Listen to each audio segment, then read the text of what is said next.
Olunaku lwaleero okuwulira omusango gwe yaliko DPC w'e Buyende Muhammad Kirumira kuzzeemu era ng'omusango guno guwuliddwa mu maaso g'omulamuzi wa kkooti enkulu e Wakiso Alex Agijja enkya ya leero. Kinajjukirwa nti Kirumira yakubwa amasasi mu bitundu eby'ebulenga ng'ennaku z'omwezi 8 omwezi ogw'omwenda omwaka ogwa 2018 era ng'oluvannyuma lw'okunoonyereza baakwata Abubeka Kalungi ng'ono yakwatibwa ng'ennaku z'omwezi 28 omwezi ogw'omunaana omwaka ogwa 2018 wamu ne Mwebe Amuza ng'ono yakwatibwa ng'ennaku z'omwezi 4 omwezi ogw'ekumi omwaka ogwa 2018 ng'ebbanga lyonna bano babadde bakuumirwa mu kkomera Ekigo. Zigenze okuwera ssaawa 3:30 ng'abawaabirwa basimbiddwa mu maaso g'omulamuzi Agijja era ne basomerwa emisango okuli ogw'okutta Kirumira ng'abooluganda lwa Kirumira babadde bakulembeddwamu kitaawe Kirumira Kawoya Abubeka Mulalo n'ab'enganda b'omugenzi abalala. Omuwaabi wa gavumenti Joyce Tusabe ategeezezza kkooti nga bwe balina abajulizi 10 mu musango guno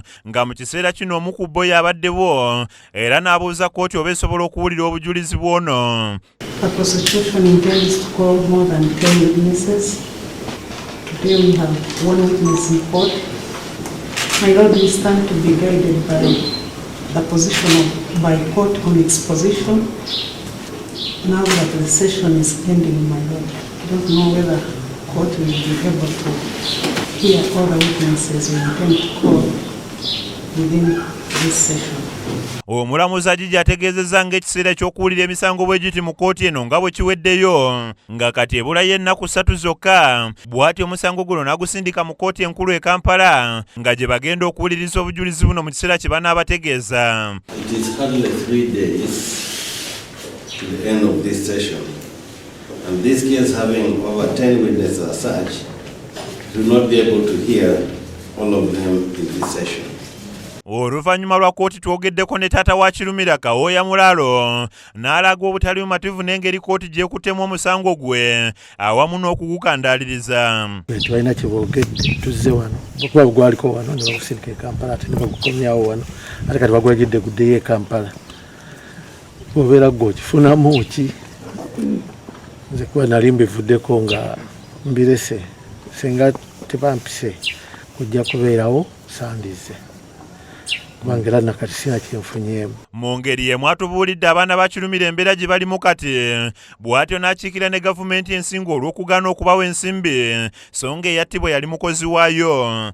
Ne ssente ze zennyini z'ateeka okufunanga gratuity ye talitukolanga tebazituwanga. Byonna twebatambuza empapula ne tuzibalaga ne tugulawo akawunti mu banka ne tebazituwanga. N'emmotoka ye yennyini tebagituddizanga. Ye munnamateeka w'abavunaanibwa Zimbe agamba nti kkooti ekandaaliriza okuwulira omusango gw'abantu be ekitali mu mateeka ate nga n'embeera gye balimu mbi.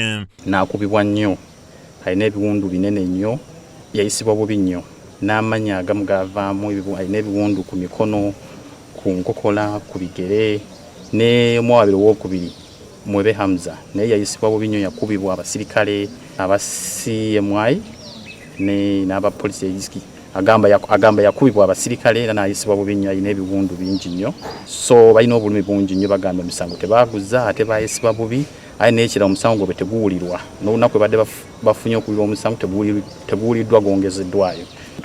Bagezaako okugenda okubalaba Ekigo tebabakkiriza kubatuukako, ebintu babisindika busindisi. Baba bawaabirwa nga bazzibwa mu bbaasi y'ekkomera okubazza Ekigo bagamba nti kyabwenkanya okulwawo okubawozesa okusobola okulaga eggwanga amazima kwani eyatta Kirumira. Kijja kulabuka kimu kyonna simu gisabeeyo kuba buli kimu kyonna bakimanyi, buli muntu yenna amanyi ekituufu.